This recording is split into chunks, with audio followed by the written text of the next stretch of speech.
હવે હરખી ઉર્જા મળે વિડીયોમાં. ગાંધીનગરમાં છો ને, અહીંયા મારી સાથે છે હર્ષભાઈ, જે આ ગૌશાળાનું સંચાલન કરે છે. એ બહુ સુંદર ગૌશાળા છે. નાની એવી એજમાં આટલું બધી કરવું અને આટલી મોટી ગૌશાળા, આટલી ગાયોને સાચવવું મોટા સ્કેલ ઉપર, એ પણ સિંગલ હેન્ડેડલી, તો એક બહુ જવાબદારી વાળું કામ છે. એમ તો એ હર્ષભાઈ કરે છે. તો જે આ ગૌશાળા છે એનું લોકેશન અને કઈ રીતના બધું કરે છે, અહીંયા કેટલી ગાયો છે, કઈ રીતના અહીંનું જે સંચાલન છે એ કઈ રીતના કરે છે, ગાયોનો ખર્ચો છે અહીંનો એ કઈ રીતના એ પહોંચી વળે છે, એનો એ બધું આપણે આગળ હર્ષભાઈ કહેશે અહીંયા. તો હર્ષભાઈ, થોડુંક તો તમારો પરિચય આપી દો, અને બીજું કે ગૌશાળા વિશે થોડુંક કહો તમે. સૌથી પહેલા બધાને જય ગૌ માતા. કાઠિયાવાડી વ્લોગર, કાઠિયાવાડી એક્સપ્લોરર, કાઠિયાવાડનો છોકરો જે એક્સપ્લોર કરે છે જગ્યા. ખૂબ સરસ, ખૂબ અદ્ભુત. તમારું વતન સોમનાથ, દેવભૂમિ સોમનાથ મહાદેવ, ખૂબ સરસ. મારું નામ હર્ષ ખેર, મારું વતન સુરેન્દ્રનગર. અહીંયા ગાંધીનગર 3 વર્ષ પહેલા હું આવ્યો. નીટ એક્ઝામ પાસ કરીને 2023ની અંદર ગાંધીનગર સ્ટેટ મોડેલ આયુર્વેદ કોલેજમાં એડમિશન મળ્યું. એ 1.5 વર્ષ દરમિયાન હું વિડીયો બનાવતો. એમાંથી જે થોડું ઘણું આર્થિક ઉપાર્જન થતું એ હું ભેગું કરીને રાખતો. બરોબર. થોડું ઘણું ઇન ધી સેન્સ કે 2.5 થી 3 લાખ રૂપિયા ભેગા થયા હતા. પછી નક્કી કર્યું કે આ પહેલી ઇન્કમ છે ને, તો આને આપણે ક્યાંક ગાયુંમાં વાપરશું. ગૌ સેવા કરવાનો વિચાર હતો કે ગૌ દાન કરી દેશું. માને એવું હતું કે એની કરતા હું જ પોતે ગાય રાખું અને એને સાચવું. એટલે ગૌશાળાનું પ્લાનિંગ કર્યું. ફર્સ્ટ યરની એક્ઝામ પૂર્ણ થઈ પછી વેકેશન. આ ખેતર કાંઈ નહોતું, એકદમ બંજર જમીન. ઉનાળામાં હું જોવા આવેલો, પણ છતાં અહીંયા એક આ ઝાડ નીચે એક મોરપિંચ મળેલું. એટલે ત્યારે ભાઈ નક્કી કર્યું કે કંઈક ઈચ્છા હશે તો જ આવું હશે એમ. અને એ મારા મમ્મીને મોરપિંચ મળ્યું હતું. એ દિવસથી આજનો દિવસ, આજે 1.5 વર્ષ જેવું થયું, સતત ગૌશાળા બનાવતા રહ્યા. વિચાર બહુ નાનો હતો, પણ આ બધા યુવાનો જેમ ઊભા છે એમ બહુ બધાયનો સપોર્ટ મળ્યો. અને આર્થિક કરતા શારીરિક સપોર્ટ બહુ ખૂબ મળ્યો. આ કામ એકલાથી થાય એમ જ નથી. અને અમે ગૌશાળાની શરૂઆત કરી હતી, તમે જેમ કીધું ને કે સુંદર ગૌશાળા, તો સુંદર ગૌશાળા અમે સર્વાંગ સુંદરી નામ રાખ્યું. એની પાછળ એ ખૂબ સરસ હિસ્ટ્રી છે કે વાઘભટ ઋષિ હતા, જે રાજીવ દીક્ષિતજીને ખૂબ પ્રિય. વાઘભટ ઋષિને એમની સંહિતા અષ્ટાંગ હૃદય, એ અષ્ટાંગ હૃદય સંહિતા આશરે 2000 વર્ષ પહેલા લખેલી. 500 વર્ષ પહેલા, એટલે કે મહારાણા પ્રતાપના કાળની આજુબાજુ એક ઋષિ થઈ ગયા અરુણદત્ત ઋષિ. એમણે અષ્ટાંગ હૃદય ઉપર ટીકા લખી, કમેન્ટ્રી. અને કમેન્ટ્રી પૈતા બાદ એમણે ઈ આખી સંહિતાનું એમને નામ આપ્યું સર્વાંગ સુંદરી. એટલે ઈ એના આધાર ઉપર, ઈ ટીકાના નામ ઉપરથી અમે ગૌશાળાનું નામ સર્વાંગ સુંદરી રાખ્યું. તો કે અહીં ટોટલ કેટલી ગાયો છે? ટોટલ અહીંયા 50 થી 55 વચ્ચે માવડિયું છે. અને તો જે 50-55 ગાયો છે એમાં દોવા કેટલી દે છે અને બીજી કેટલી ગાયો છે? સૌથી પહેલા જ્યારે મેં ગૌશાળા શરૂ કરી ત્યારે 50 ગાયોની અંદર 40 ગાયો રેસ્ક્યુ કરેલી.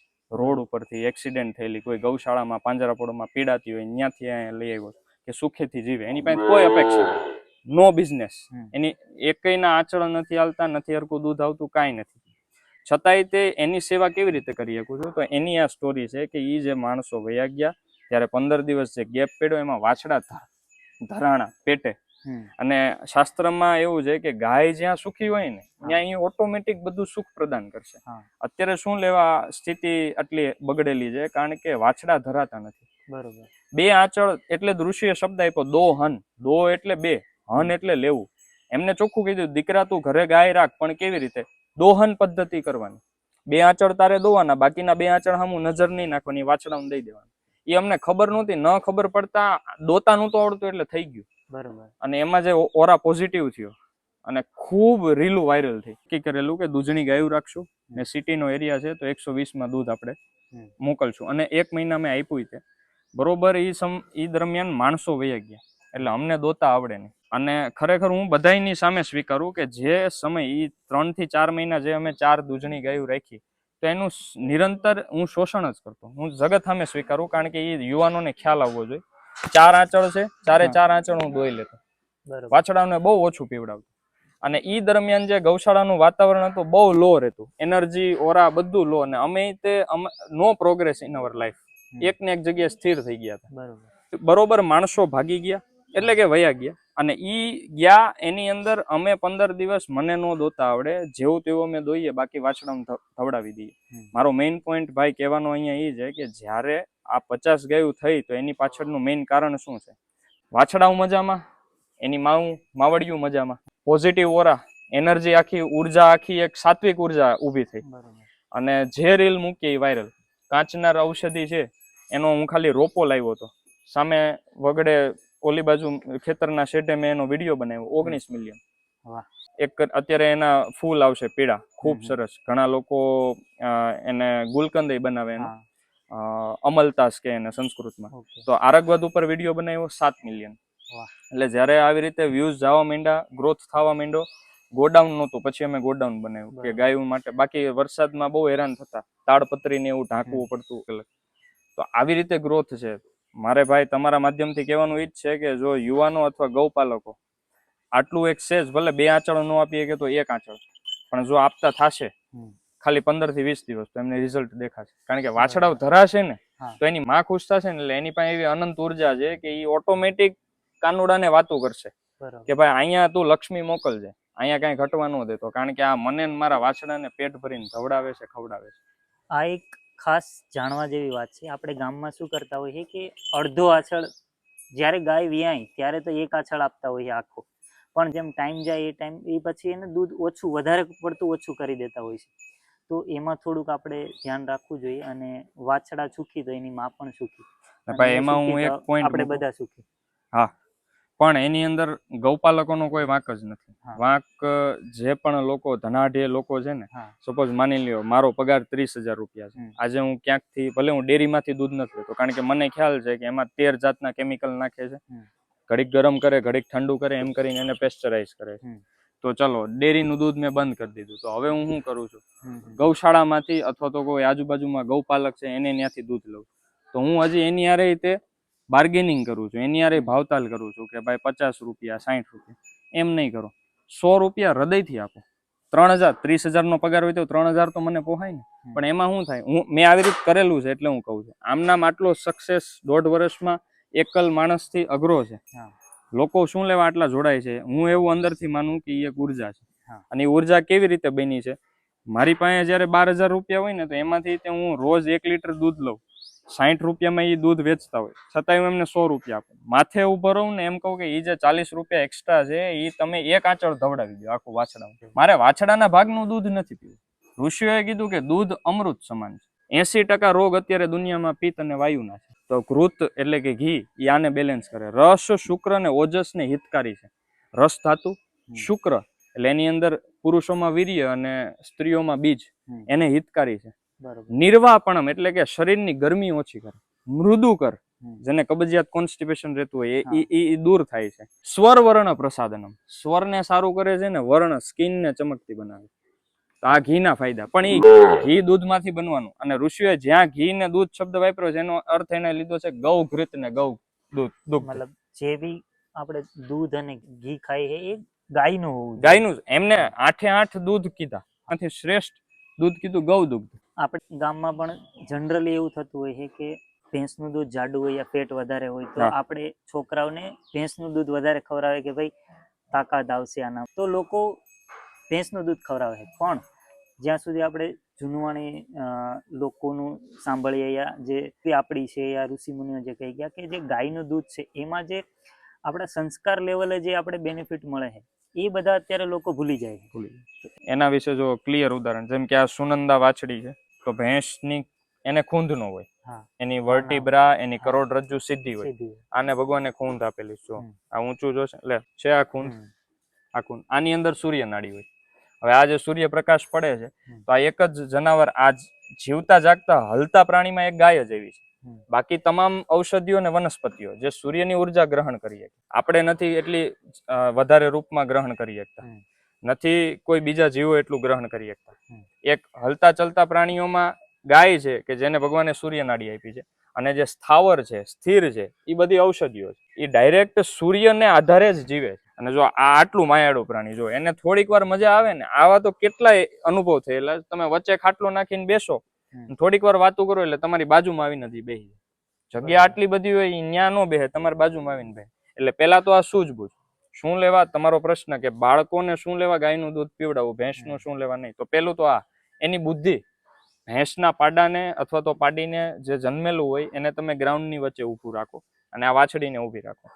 ભેંસનું પાડું પાડી ઊભું વાગોળ છે, અને આની અંદર સ્ફૂર્તિ જેટલી છે ને કે એક સ્થિર નહીં રહી, કૂદકા મારશે. એટલે એટલા માટે પેલા ગાય. બીજું એની સૂર્ય નાડી ઉપર આપણે હતા. હમ. સૂર્ય નાડી સૂર્ય પાસેથી ઉર્જા ગ્રહણ કરીને સુવર્ણ તત્વ બનાવે. ગાય ગોબર આપે એની અંદર એ સુવર્ણ તત્વ, ગૌમૂત્ર ની અંદર એ સુવર્ણ તત્વ, ને દુગ્ધ આપે દૂધ ની અંદર એ સુવર્ણ તત્વ. ઋષિઓએ કીધું છે કે માનવ શરીર માટે સુવર્ણ શ્રેષ્ઠ ધાતુ છે. લોકો તો સોનું પહેરે ને, હા પણ આયુર્વેદ ની અંદર સોનું ખાવાના ઉલ્લેખ કરેલા છે. બરાબર. સુવર્ણ પ્રાશન આવે જ છે, નાના બાળકોને એક ટીપા સુવર્ણ પ્રાશન આપે ઇમ્યુનિટી માટે. હમ.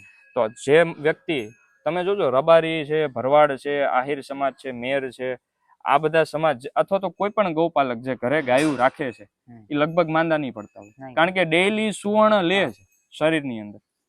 તડકે બાંધતા હોય, વળી પાછી છાયા લઈ લેતા હોય ગાયને, એટલે ઈ તડકામાં 2 કલાકે રહે તો એ સુવર્ણ તત્વ એની સૂર્યનાડી બનાવીને દૂધમાં મોકલી દે. ગૌમૂત્ર ને ગોમય જમીન ઉપર પડે એટલે ઓટોમેટિક ઓરા શુદ્ધ કરે. એટલે જેના ઘરે ગાય છે એ માંદા નથી પડતા. એટલે બાળકોને ખાસ કરીને ગાયનું દૂધ, પણ કેવું દૂધ?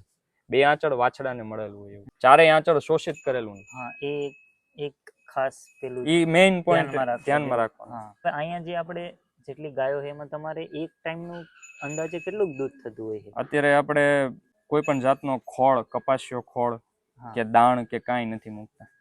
ઓર્ગેનિક ધંધુકા ભાલ પંથકની ઝાર મગાવું છું. ઉનાળામાં લીલું ઓછું મળે છતાંય આપણે 2 વીઘામાં રચકો વાવ્યો છે. અઠવાડિયું રચકો હાલે, બાકી આપણે 25 દિવસ સૂકી ઝાર ખવડાવીએ. એક ગાયને 3 થી 3.5 લીટર દૂધ, એમાં 1.5 લીટર ધવડાવી દઈએ એટલે 1.5 લીટર દૂધ એક ટાઈમનું એક ગાયમાંથી. એવી બીજી 3 ગાય છે એટલે એક ટાઈમનું 4 થી 5 લીટર દૂધ, આખા દિવસનું 10 લીટર. 10 લીટર એ અહીંયા જ રાખો? અહીંયા જ નો સેલિંગ.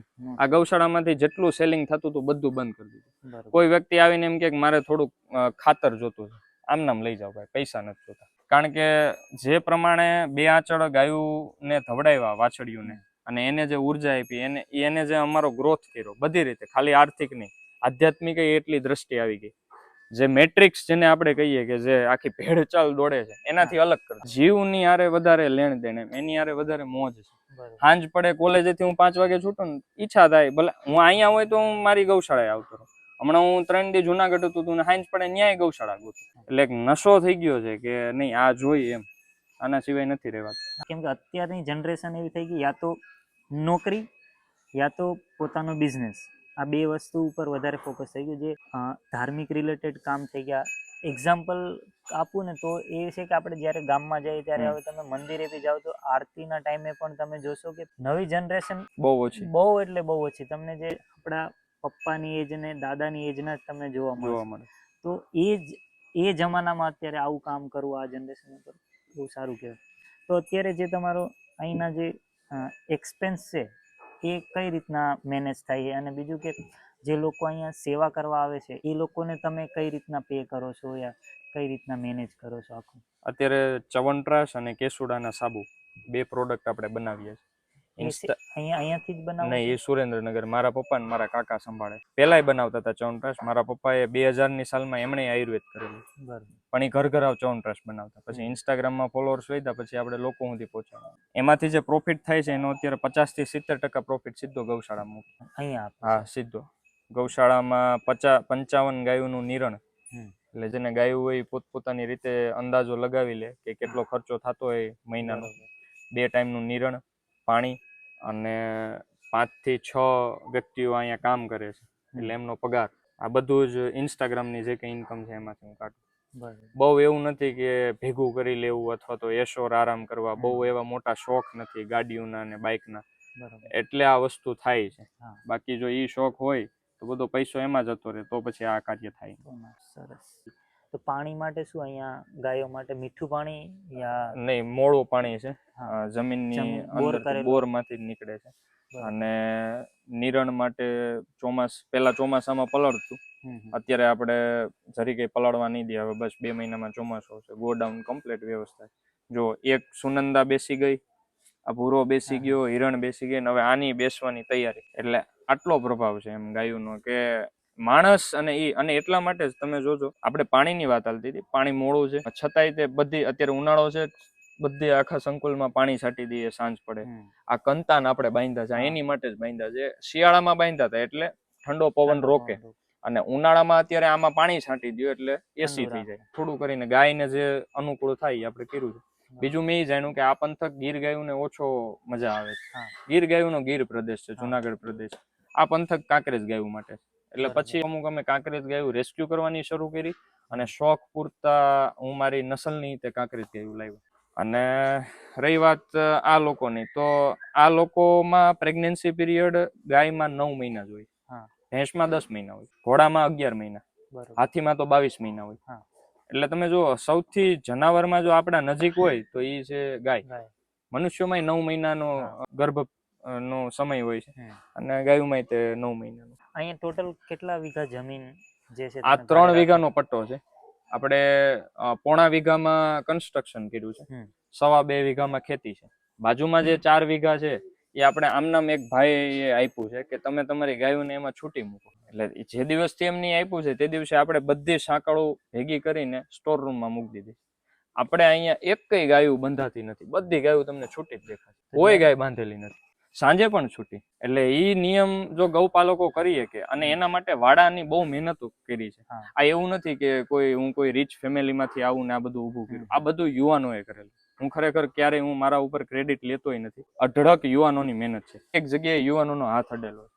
એટલે બસ આ વાડા જે કર્યા છે એ તે યુવાનોએ મદદ કરી છે, અને વાડા થયા છે ત્યારે જ આ ગાયું બધી છૂટી રહી છે. કદાચ અત્યારે તમે કોઈ પણ ગાયને બાંધો ને તો એને ગમશે નહીં, કારણ કે એને ટેવ જ વહી ગઈ. એટલે બહુ એને આનંદ છે. છૂટી આપણે છૂટા ફરીએ છીએ, આપણને કેવો આનંદ. અમારે પણ ઘરે જ્યારે વધારે ઢોર હતા ત્યારે અમારે પણ વાડામાં છૂટા જ રાખતા ઢોર, અને સાંજે પણ જ્યારે ઘરમાં પૂરતા એ ટાઈમે પણ એને છૂટા. અમારે ત્યાં શું જાનવરની બીક હોય એટલે આમ ખુલ્લામાં ના રાખી બીક શકીએ. રહેતી હોય. એટલે ખુલ્લામાં ના રાખી શકીએ. દિવસ જે મારો આ બીજી ગૌશાળાની વિઝિટ છે, પણ આવો હું લાસ્ટ 3 વર્ષથી વિડીયો બનાવું પણ આવો એક્સપિરિયન્સ નથી થયો એમ. ફર્સ્ટ ટાઈમ આ ટાઈપનો એક્સપિરિયન્સ થયો. યુવાનોની અમે કહે ને કે યુવા શક્તિ પરાશક્તિ. હા. એટલે એ પરમ શક્તિ છે એમ. એટલે યુવાનોના આધારે આ ગૌશાળા બની છે. હા. આની અંદર એવું નથી કોઈ દાતારો, કોઈ ટ્રસ્ટીની હા. કૃપા હોય ને બહુ મોટું ડોનેશન કર્યું હોય. યુવાનોએ મહેનત કરી છે, કાંડાના બળે આ બધું ઊભું કર્યું છે. એટલે એટલા માટે એ ઉર્જા છે, એટલા માટે પોઝિટિવ વાઇબ છે. સાચી વાત. અને બાકી તો ગાય જ્યાં ઊભી હોય અહીંયા પોઝિટિવ વાઇબ છે. ગાયની પાછળ અશ્વય તે આવે, જ્યાં ગાયની સેવા બહુ સારી રીતે થતી હોય ત્યાં અશ્વનું આગમન થાય. અશ્વ જોવે કે હું જે ઘરે જઈશ, કારણ કે એ ચાંદી ખાય અને લીદ આપે, એટલે હું જે ઘરે જઈશ ત્યાં હું હરખી રીતે મને રાખશે ખરા. તો એ પ્રમાણે જ્યાં ગાય હરખી અચવતી હોય ત્યાં કદાચ પછી આમાં એક પ્રશ્ન આવે કે એવું થોડું, ઘણા મેં લોકો જોયેલા છે કે જેના ઘરે ગાય નતું છતાંય અશ્વ હોય, પણ એ સ્થિર થઈ ગયા હોય, વધે નહીં. આપણે ત્યાં 1.5 વર્ષની અંદર 1 અશ્વથી 6 અશ્વ થયા. એટલે એની પાછળ એ ગાયની કૃપા હોય એવું હું અંતરથી માનું. અશ્વ પરથી વાત આવી તો અમારા જે પપ્પાને છે વાત કરી કે અમારા એના દાદા એ ટાઈમે અમારે પણ અશ્વ હતા. ખૂબ સરસ. તો પણ એ તો પછી ટાઈમ ટુ ટાઈમ એ બધું બદલાતું ગયું પણ છે. અને અત્યારે હું આ ગૌશાળાની વાત કરું તો ભાઈ ગૌશાળામાં રિયલમાં જેટલી પણ ગાયો છે બધી છૂટી છે. અહીંયા જેટલી પણ મારી સામે જે દેખાય છે ગમાણ ઉપર છે, પણ ગમાણમાં પણ બધી ગાયો છૂટી છે. ત્યાં વાડામાં હતી ત્યાં પણ બધી ગાયો છૂટી હતી. અને તમે વાસરડા જોશો ને તો એકદમ મસ્ત છે એમ. બાકી જે આ ભાઈએ કીધું કે 2 આછળ જે દૂધ છે એ વાછરડા માટે રાખવું જોઈએ. જો 2 આછળ દૂધ તમે ના રાખો ને તો આપણે જોઈએ ને ત્યાં ખબર પડી જાય એમ. એના સ્વાસ્થ્ય ઉપરથી આપણે આઈડિયા આવી જાય કે આને દૂધ ઓછું મળે છે, કેમ કે નાના હોય ત્યારે નિરણ ઓછી ખાતા હોય, દૂધ ઉપર વધારે નિર્ભર હોય. તો અત્યારે આ બધા હટ્ટા કટ્ટા જોઈને પણ લાગે છે કે એકદમ સ્ફૂર્તિલા છે. અને રિયલમાં બધું જે તમે કીધું ને, અને ભાઈ ક્યાંય પણ વાછડા કદાચ નબળા દેખાય તો કોઈ દિવસ આ વિડીયો જે લોકો જોવે છે કોઈ દિવસ એવું તારણ ન કાઢે કે આ જે ગોવાળ અથવા તો ગૌપાલક રાખે છે ને એની ભૂલ છે. Never ever. ભૂલ જે દૂધ લે છે ને એ લોકોની છે. ગાયનું દૂધ 100 રૂપિયા નીચે હોય જ નહીં કોઈ દિવસ. અને જો તમે 100 રૂપિયા નીચે દૂધ માંગતા હોય ને તો કાં તમે મનુષ્ય નથી. એટલે એની કિંમત એટલી નીચી નથી, 50 રૂપિયા 60 રૂપિયા. ગાયનું દૂધ તમે જ્યાંથી લેતો હોય ત્યાં વટથી તમારી માનું દૂધ તમે લ્યો છો એટલે 100 રૂપિયા મૂકી દેવાના. તો એ ગૌપાલક ની ઈચ્છા થાય કે મારી પાસે 40 રૂપિયા જાજા આવ્યા, હવે હું એક આંચળ હૃદયથી ધવડાવે. ઓલું તો 60 રૂપિયામાં બચારાને વેચવું પડે ને આ તો ભાઈ કોણ છે જે ઘર ઘરાવ લઈ જતા હોય, ડેરી વાળા 40 રૂપિયા જ આપે. ફેટ ઉપર હોય ભેંસના દૂધના તો હજી તમને 7 ફેટ જેટલા આવી જાય, પણ જે ગાયનું દૂધ છે એમાં ફેટ ઉપર જતું હોય ડેરીમાં તો એમાં મેક્સ ટુ મેક્સ 4 ફેટ આવતા હોય, કેમ કે ગાયનું દૂધ આપણે પાતળું હોય તો 4-5 ફેટ આવતા હોય. ભેંસના દૂધ ને આગળ ગાયનું દૂધ જે ફેટ પ્રમાણે નીચે રહી જાય એમ, તો એમાં તો એની ઇન્કમ 50% થઈ જાય. જેટલી ભેંસની દૂધમાં તમને 70 રૂપિયા પડતો હોય તો ગાયનું દૂધ તમને 35 થી 40 રૂપિયા જ પડે. હવે ગોવાળ જે યા તો કોઈ ગૌશાળા હે એ ઓનલી ફોર દૂધ સેલિંગ થી કામ કરતો હોય, એ બી ડેરીથી, તો જે છે ને એને જે આપણે કહીએ ને પ્રોફિટ ના થાય. હવે તમે વિચારો કે 35 થી 40 રૂપિયા લીટરે દૂધ જતું હોય તો એનો જે ખર્ચો આવતો હોય એ પર ગાય ઉપર એટલો ખર્ચો આવી જતો હોય, તો એ બધું ન્યા ને ન્યા જ રહે. તો જે આ ભાઈએ કીધું કે આમાં તમે ઘરાવ સેલ કરો તો એમાં પ્રોફિટ વધારે. અને આમાં બીજું એક પ્રોબ્લેમ એ બી છે કે ગામમાં કોઈ 100 રૂપિયા દેવા તૈયાર ના થાય, એને મજબૂરીમાં હે ને ડેરીએ જ દેવું પડે. ડેરીએ કેમ કે દેવું 100 પડે. તો રૂપિયા પછી છે ગામમાં ને કોઈ અત્યારનું જે મેઇન હથિયાર છે એ ઇન્સ્ટાગ્રામ. ઘણા એક દક્ષાબેન આહિર કરીને વિડિયા બનાવે છે. પછી એક બીજા આહિર છે, એમનું દ્વારકામાં ગામ છે. હું એમનું ઇન્સ્ટાગ્રામ પેજનું નામ ભૂલી ગયો. બાલ કાનુડાને લઈને રમાડતા હોય છે. અને સૌથી પહેલા જ્યારે એમને ગાયનું ગૌમૂત્ર યોનીમાંથી પીધું ને, હું ગાયનું ગૌમૂત્ર પીતો પણ ભેગું કરીને પીતો, ગાળતો ને એવું બધું કરતો, પણ એકવાર હું એમને જોઈ ગયો ગાય ગૌમૂત્ર યોનીમાંથી જે આપતી હતી ને આમ ખોબો ભરીને પી ગયા. એમની પાસેથી એ જે દિવસે મેં જોયું એટલે એ બેનને મેં વિડીયોમાં રીલમાં જોયા ને તે દિવસનો હું તે યોનીમાંથી ગાય વાછડિયું ગૌમૂત્ર આપતી હોય ને હું પીતો થયો. એટલે અત્યારનું જે મેઇન હથિયાર છે એ ઇન્સ્ટાગ્રામ છે. એ લોકો બહુ સારા વિડીયો બનાવે છે, 10-15 હજાર બધાએ ફોલોઅર કરી નાખ્યા છે. અને હવે એમાંથી જે એમના ઘરનું દૂધ છે એ ડેરીમાં નથી આપતા, એનું ઘી બનાવે છે ને ઘી આપે છે. એટલે આ એક ઓલ્ટરનેટ તમે એ એક અલ્ટરનેટ ઓપ્શન છે કે તમે દૂધની પ્રોડક્ટ બનાવીને સેલ કરો તો એમાં તમને વધારે ફાયદો થાય. તો એ બી એક અલ્ટરનેટ ઓપ્શન હોઈ શકે કે જો તમારે ગાયો રિલેટેડ બિઝનેસ કરવો હોય યા તો સેવા કરવી હોય, તો સેવા કરો તો અત્યારે ખર્ચો તો તમારે કાઢવો જ પડે. એટલે એ તો તમારે યા તો તમે દૂધ સેલ કરો યા તો એનું દૂધની પ્રોડક્ટ બનાવીને સેલ કરો, તો એનાથી તમારો જે ખર્ચો છે એ નીકળી શકે. અને છેલ્લે એક વાત કેવી યુવાનો માટે ભાઈ, કે જે યુવાન કમાય છે નોર્મલ 20,000 રૂપિયા, હું તો 12,000 કમાતો ને તોય તે હું 100 રૂપિયા લીટર દૂધ લેતો. એટલે 20,000 રૂપિયા જે યુવાન કમાય છે, તો સવારે જે સમોસાનો નાસ્તો અથવા તો આચર ફૂચર જે કાંઈ નાસ્તો કરે એની જગ્યાએ જો એ 500 ml દૂધ પીવે ને તો એ શ્રેષ્ઠ. કારણ કે અત્યારે આજે જ મેં એક પેશન્ટ જોયું અહીંયા SMS state model Ayurved college કોલવડામાં.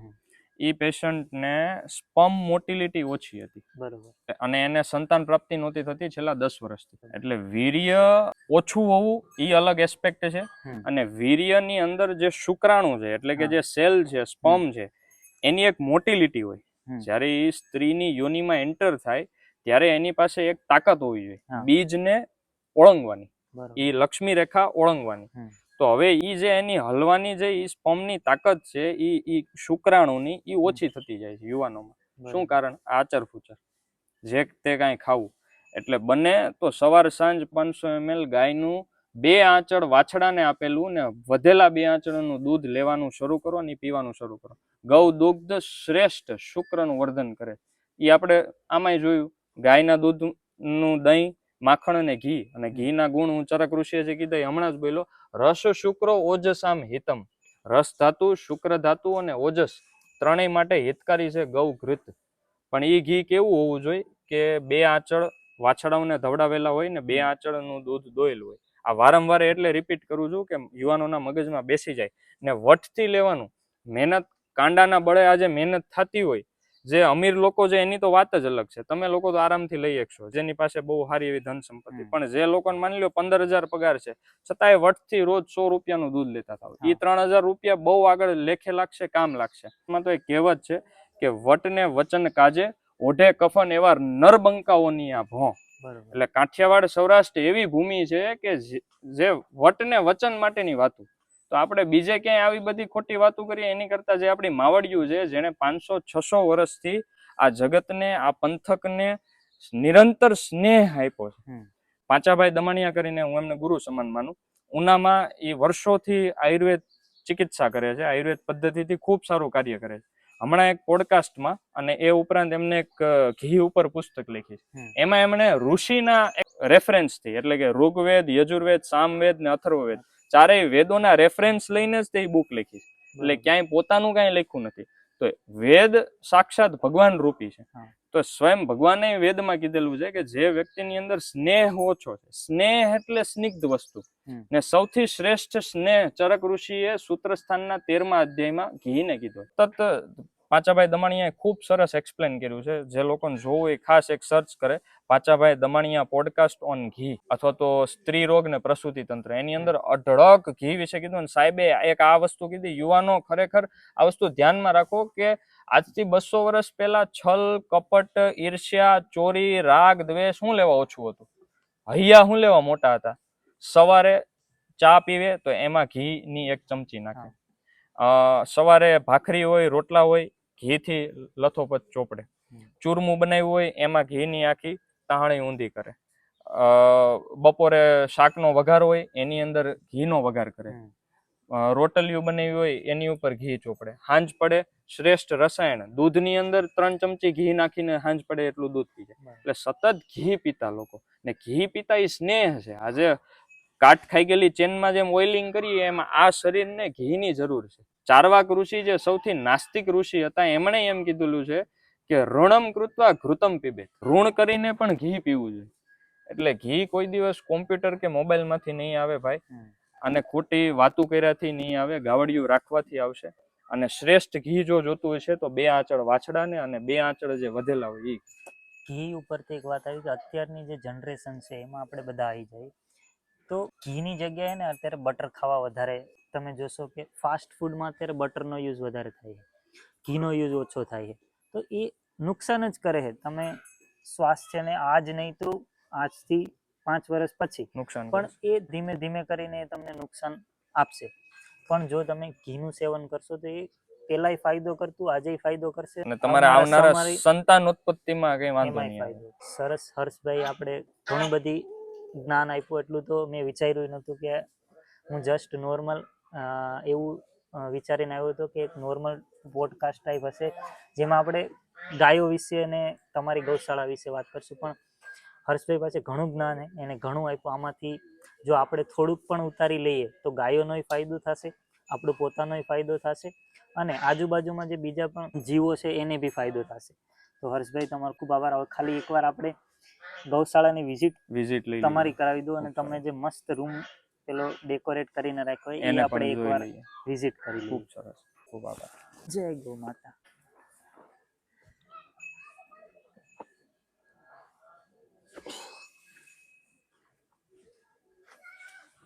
Arun અને કામાક્ષીને સામાન